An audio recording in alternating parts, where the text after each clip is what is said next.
छत्रपती संभाजीनगरात ठाकरे गट आणि भाजपचे कार्यकर्ते आमने सामने, पोलिसांनी लाठीचार्जही केला।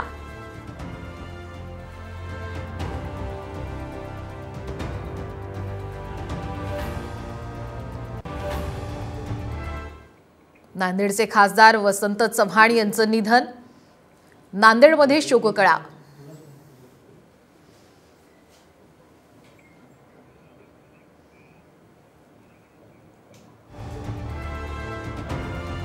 नंदुरबारमध्ये मुसळधार पाऊस, घराघरात शिरलं पावसाचं पाणी।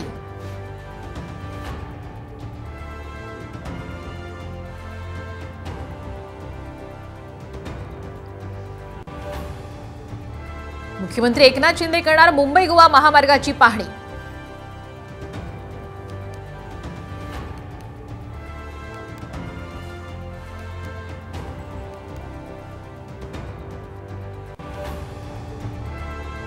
राजापूर जवळचा अणुस्कुरा घाट 48 तासानंतरही बंदच, दरड कोसळल्यानं 2 दिवसांपासून घाटातील वाहतूक ठप्प।